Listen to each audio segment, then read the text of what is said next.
Hello friends, welcome back to my channel. My name is Unnati. So in this video आज हम जानने वाले हैं कि what is sorting of material. Sorting of material क्या होता है? तो चलिए सबसे पहले इसकी डेफिनेशन हम पढ़ते हैं। तो चलिए स्टार्ट करते हैं इस वीडियो को। तो सबसे पहले हम इसकी डेफिनेशन पढ़ते हैं। Grouping together things with similar properties is called classification और सॉर्टिंग। मतलब कि अगर हम किसी भी चीज को अलग अलग ग्रुप में डिवाइड करके रखें, उसकी प्रॉपर्टीज को पहचान के, उसकी प्रॉपर्टीज को देख के उसको हम सॉर्टिंग कहते हैं या फिर क्लासिफिकेशन बोल सकते हैं। देखिए, क्लासिफिकेशन सॉर्टिंग में कोई अंतर नहीं होता, दोनों सेम ही होते हैं। आप उसको क्लासिफिकेशन भी कह सकते हैं और सॉर्टिंग भी कह सकते हैं, कोई अंतर नहीं होता। आप बोलेंगे क्लासिफिकेशन ऑफ मटेरियल्स, वो भी सही है। तो मतलब किसी भी चीज को ग्रुप में डिवाइड करके उसकी प्रॉपर्टी को देख के, ठीक है। तो चलिए एग्जांपल ले लेते हैं हम अच्छे समझने के लिए। ये आपका बैग का एक एग्जांपल, आपका जो स्कूल बैग होता है उसका हम एक एग्जांपल ले लेते हैं। जैसे आपकी स्कूल बैग जो होती है उसमें आपकी क्या होती है, अलग अलग चेन्स होती हैं, अलग अलग चेन्स होती हैं। एक चेन में आप अपनी बुक्स रख देते हैं, एक चेन में अपनी नोटबुक्स रख देते हैं, एक चेन में अपना स्टेशनरी का सामान रख देते हैं, जैसे ज्योमेट्री आपकी और अपना स्केच कलर्स वो सब रख देते हैं, और एक चेन में अपने लंच बॉक्स रख देते हैं, अपना खाने की चीजें। और आपकी जो बॉटल होती है वो अलग होती है बैग के बाहर एक उसमें, ठीक है, एक कॉलम में। तो क्या होता है, आप उनको अलग अलग करके रखते हैं। तो आपको अगर वो टीचर बोलती है कि आप हिस्ट्री की बुक निकालो, तो आप क्या करते हैं, बुक्स वाले कॉलम को खोलते हैं और हिस्ट्री की बुक निकाल लेते हैं। कोई बोले कि आपसे कि आप साइंस की कॉपी निकालो, तो आप साइंस वाले उसके कॉलम को खोलेंगे कॉपीज के और आप निकाल लेंगे। तो इससे क्या होता है, अगर आपको कुछ निकालना होता है तो आपको उसको ढूंढना नहीं होता। वो ग्रुप है, इसलिए आपको तो ढूंढना नहीं पड़ेगा कि हाँ मेरी कॉपीज कहाँ है, हाँ मेरी बुक्स कहाँ है, मेरा स्टेशनरी का सामान कहाँ है। आपको ढूंढना नहीं पड़ेगा कहाँ पर है क्या चीज। आपको जो चीज निकालनी होगी आप उसका कॉलम खोलेंगे, उसकी चैन खोलेंगे और निकाल लेंगे, ठीक है। अब चलिए एक और एग्जांपल ले लेते हैं हम आपकी बुक सेल्स का। आपकी जो बुक होती है वो सेल्स में रखी हुई होती है, तो बुक सेल्स का एक एग्जांपल लेंगे। आप क्या करते हैं, आप हिस्ट्री की बुक्स, आप इस बुक की सेल्फ होती है उससे आपकी बहुत सारी बुक्स रखी होती हैं, पर क्या आप सारी बुक्स को एक साथ रख देते हैं? नहीं। आप क्या करते हैं, हिस्ट्री की बुक आप अलग कॉलम में रखते हैं, और आप साइंस की बुक अलग कॉलम में रखते हैं, हिस्ट्री की अलग कॉलम में रखते हैं, हिंदी की अलग कॉलम में रखते हैं, और संस्कृति अलग कॉलम में रखते हैं। हर बुक आप अलग अलग कॉलम में रखते हैं कि हाँ उसकी प्रॉपर्टीज को देख के।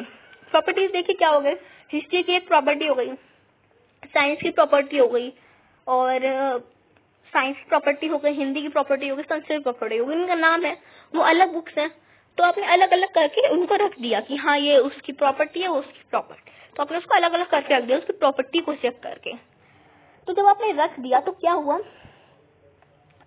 जब भी आपको कोई बुक निकालनी है, आपको निकालनी है हिस्ट्री की बुक, आप जाएंगे अपने सेल्फ पे जहाँ पर हिस्ट्री का कॉलम होगा, वहां से हिस्ट्री की बुक निकाल लेंगे।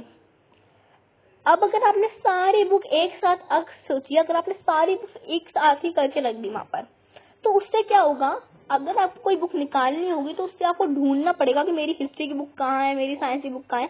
सारी बुक आपने एक ही कॉलम में डाल दी, तो क्या होगा, उससे आप निकालेंगे तो उसको ढूंढना पड़ेगा कि मेरी साइंस की बुक कहाँ है, मेरी हिस्ट्री की बुक कहाँ है, मेरी उसकी बुक कहाँ है, हिंदी की बुक कहाँ है।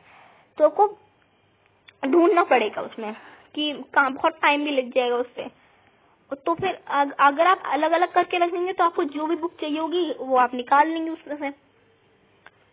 अच्छा, तो अब चलिए एक और एग्जांपल ले लेते हैं हम। ये है आप देखिए शॉप में जाते हैं, उसमें क्या होता है, शॉपकीपर भी ऐसे सॉर्ट करके रखता है प्रॉपर्टी को देख के। कैसे प्रॉपर्टी को देखे, पंपकिन वो अलग रखता है, और पोटैटो अलग रखता है, कैरेट अलग रख दी उसने, स्पिनच अलग रख दिया, बनाना अलग रख दिए, और कोरिएंडर अलग रख दिया, अनियन अलग रख दिया, ऐसे अलग अलग रख दिए। तो उससे उसको क्या फायदा होता है कि जब भी आप उसके पास कोई कस्टमर आता है, तो वो अगर आप आते हैं उसके पास, जब आप बोलते हैं कि अगर हमें पंपकिन चाहिए, तो जब आपने बोला पंपकिन चाहिए, तो जाता है एकदम पंपकिन का जहाँ उसको कॉलम दिखता है, पंपकिन निकाल के आपको दे देता है। आपने बोला कि हमें कैबेज चाहिए, तो कैबेज के कॉलम पे जाता है, कैबेज निकाल के दे देता है। अगर उसने सारी चीजें साथ में रख दी, और अगर आपने बोला कि हमें कैरेट चाहिए, तो उसको ढूंढना पड़ेगा कि मैंने कैरेट कहाँ है, इसमें एक ही चीज में रख दी उसने, तो उसको ढूंढना पड़ेगा कैरेट कहाँ है। ये तो उसने तो ऐसा किया नहीं कि अब कैरेट को अलग रख दी, कैरेट को अलग नहीं रखा तो उसने सारी चीजें एक में ही रख दी, तो क्या होगा, उसको ढूंढना पड़ेगा कि हाँ ये वाली सब्जी कहाँ है, वेजिटेबल कहाँ है। इसलिए जो शॉपकीपर होता है वो भी शॉर्ट कर सकते हैं। अच्छा ये जो मैंने हाँ तो अच्छा मैंने जो आपको ये बताया था ये आपका बुक सेल्फ वाला, उसमें आपकी यही सेम बात लाइब्रेरी पे भी अप्लाई होती है। लाइब्रेरी पे कैसे, आपके जो लाइब्रेरी सर टीचर होते हैं वो क्या करते हैं, हिस्ट्री के एक अलग कॉलम बना के रखते हैं, साइंस का अलग कॉलम बना के रखते हैं, एसएसटी का मतलब हिस्ट्री का अलग बना के रखते हैं, ज्योग्राफी का अलग कॉलम। तो उसका आपको जब भी कोई बुक चाहिए होती है आप जाते हैं हिस्ट्री की चाहिए या हिस्ट्री का कॉलम खोल के निकाल लेते हैं। तो ये कहलाता है हमारा सॉर्टिंग। लेकिन सॉर्टिंग के कुछ प्रॉपर्टीज भी होती हैं कि हम उन प्रॉपर्टीज को देख के पहचान सकें, हम उनको उस प्रॉपर्टी को जानेंगे, उसके बाद हम उसको सॉर्ट कर सके। तो चलिए देखते हैं क्या क्या प्रॉपर्टीज होती हैं उनकी। प्रॉपर्टीज ऑफ मटेरियल, रफनेस, तो क्या क्या होती हैं इसकी properties, first roughness, second lustre, third hardness, fourth transparency, fifth state, six solubility, seventh flotation, eighth conduction of heat, ninth conduction of electricity, tenth magnetic attraction. तो ये क्या होती है, इसकी प्रॉपर्टी होती है कि हाँ इसमें अगर रफनेस है तो हम इसको अलग रखेंगे, हाँ अगर उसमें लस्टर है तो हम अलग रखेंगे। तो चलिए जानते हैं कि ये क्या क्या होती हैं।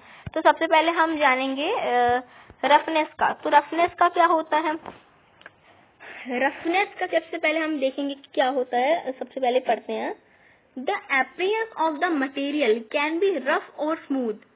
Rough material are irregular and harsh to touch with visible ridges. On the other hand, smooth material are soft to touch. इसका मतलब क्या हुआ कि हम किसी मटेरियल का हम अपीयरेंस देख के भी उसको हम डिवाइड कर सकते हैं, उसको हम सॉर्ट कर सकते हैं किस तरीके से, रफ या फिर स्मूथ।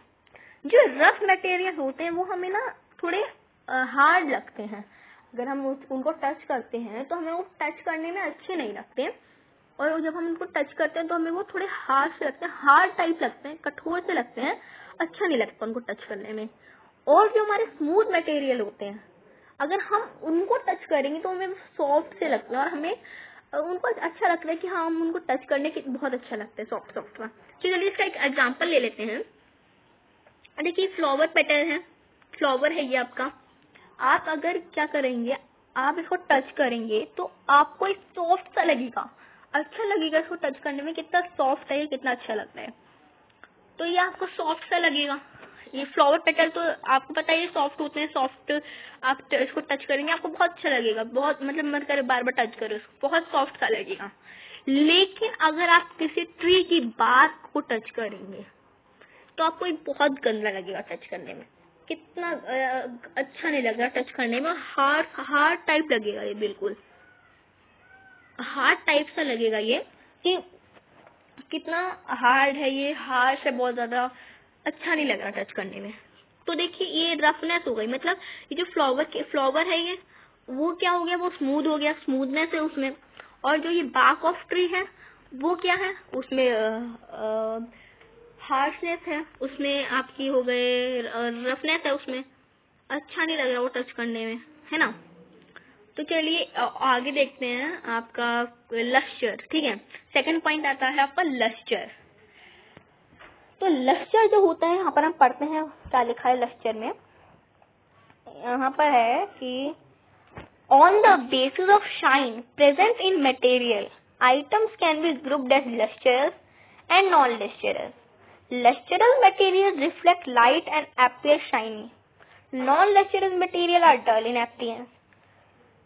अब देखिए लस्टरस मटेरियल वो होते हैं, लस्टर क्या होता है, अगर हम किसी चीज को हम ग्रुप करना चाहते हैं, उसको डिवाइड करना चाहते हैं, किस चीज को देख के, शाइन को देख के, उसकी कि उसमें कितनी शाइनी है वो हम उससे भी उसको ग्रुप कर सकते हैं। किस चीज से, lustrous and non lustrous material. तो जो लस्टरस मटेरियल होते हैं वो क्या होते हैं, वो लाइट रिफ्लेक्ट करते हैं, शाइनी लगते हैं हमें, वो लाइट से रिफ्लेक्ट करते हैं कि उसमें वो शाइनी होते हैं। और जो नॉन लस्टर मटेरियल डल से होते हैं, मतलब अच्छे नहीं होते, कि इतने अच्छे होते हैं लेकिन वो थोड़े डल से होते हैं, उनका जो अपीयरेंस होता है वो अच्छा नहीं होता, इतना अच्छा नहीं होता। लेकिन जो लस्टरस होते हैं वो शाइनी होते हैं, शाइनी से होते हैं, बिल्कुल लाइट अपीयर होती है, उनमें से लाइट रिफ्लेक्ट होती है। और जो नॉन लस्टर होते हैं वो डल से होते हैं। चलिए इसके एग्जाम्पल हम देख लेते हैं, क्या कि हमारे एग्जाम्पल हो जाएंगे इसमें। तो चलिए एग्जाम्पल्स ऑफ लस्टरल मटेरियल, ठीक है, ये आपका लस्टरल मटेरियल के एग्जाम्पल है। यहाँ पर आप देख रहे होंगे लस्टर मटेरियल के गोल्ड का नेकलेस, एक डायमंड की रिंग है, और ये नहीं, गोल्ड का नेकलेस है, सिल्वर का रिंग है और डायमंड है ये। अब ये देखिए, जब आप गोल्ड कोई देखते हैं, तो जब आप कोई गोल्ड का नेकलेस है आपके पास, जब आप कोई भी गोल्ड देख लिए, उसमें देखिए कितनी शाइन रिफ्लेक्ट होती है, कितनी लाइट रिफ्लेक्ट होती है उसमें से, शाइनी लगते हैं ना बहुत ज्यादा, और शाइनी लगता है वो तो। और देखिए आप सिल्वर की रिंग है जैसे ये, वो भी कितनी शाइनी लगती है, अच्छी लगती है, मतलब बहुत ज्यादा, बहुत शाइनी से लगती है ना, रिफ्लेक्ट लाइट करती है। अब ये डायमंड है, जैसे कि ये डायमंड, ये भी शाइन मतलब लाइट रिफ्लेक्ट करता है, अच्छा लगता है, बहुत ज्यादा शाइनी होता है ये, बहुत ज्यादा। मतलब लस्टर और नॉन लस्टर में यही है कि जो वो शाइनी होता है लस्टर मटेरियल, और नॉन लस्टर वो नॉन शाइनी होते हैं, जो चमकते हैं वो लस्टर मटेरियल्स हो गए, और जो नहीं चमकते वो नॉन लस्टर हो गए, ठीक है। तो चलिए अब नॉन लस्टर के एग्जाम्पल देख लेते हैं। तो लस्टर में क्या आ गया, गोल्ड, सिल्वर और डायमंड, ऐसे ही बहुत सारे। चलिए नॉन लस्टरस के देखते हैं, ये non examples of non lustre material. Wood, देखिए वुड आपका हो गया। जब आप वुड को देखते हैं, क्या उसमें से लाइट रिफ्लेक्ट होती है, क्या वो शाइनी लगता है? नहीं, उसका जो अपीयरेंस डल सा होता है ना, उसमें कोई शाइन लाइट रिफ्लेक्ट नहीं होती, तो इसलिए उसका जो अपीयरेंस होता है वो डल होता है बहुत ज्यादा। ये देखिए, क्या लग रहा है आपको कोई शाइन रिफ्लेक्ट हो रही है इसमें से, कोई लाइट रिफ्लेक्ट हो रही है? नहीं, डल सा अपीयरेंस इसका। चलिए एक और एग्जांपल देखते हैं, पेपर, न्यूज़पेपर। अगर आप प्लेन पेपर भी देखेंगे तो उसका भी यही होता है, नॉन लस्टरस होता है वो भी, उसमें से कोई लाइट रिफ्लेक्ट नहीं होती, कोई शाइनिंग नहीं होता वो, ऐसे उसका भी डल सा अपीयरेंस होता है। और ये आपका प्लास्टिक की बॉटल ले रखी है मैंने, अगर मतलब क्या होता है, अगर आप कोई प्लास्टिक की बॉटल है, अब आप प्लास्टिक की बॉटल को देखिए, क्या वो शाइनी होती है? नहीं होती वो शाइनी तो बिल्कुल होती ही नहीं है, वो डल सा अपीयरेंस होता है उसका, है ना। तो यही होता है, मतलब लस्टरस और नॉन लस्टरस। लस्टरस के एग्जांपल हो गए कि गोल्ड, सिल्वर एंड डायमंड, और नॉन लस्टरस के हो गए वुड, पेपर और प्लास्टिक। कितना अच्छा है ये एग्जांपल। गोल्ड देखिए, जिसमें शाइन आती है वो लस्टरस होगा, जिसमें शाइन नहीं आती वो नॉन लस्टरस होता है, ठीक है। तो अब हम आगे के जो है वो हम कल पढ़ेंगे, मतलब आगे नेक्स्ट वीडियो में पढ़ेंगे, जो आगे के हमारे जो पॉइंट्स हैं, जो आगे के हमें सॉर्टिंग ऑफ मटेरियल का जो हमें पढ़ना है वो हम नेक्स्ट वीडियो में पढ़ेंगे। तो अभी लस्टरस तक हमने पढ़ा है, आगे हमारा है हार्डनेस हम नेक्स्ट वीडियो में पढ़ने वाले हैं। तो friends, thank you for watching my video, bye guys.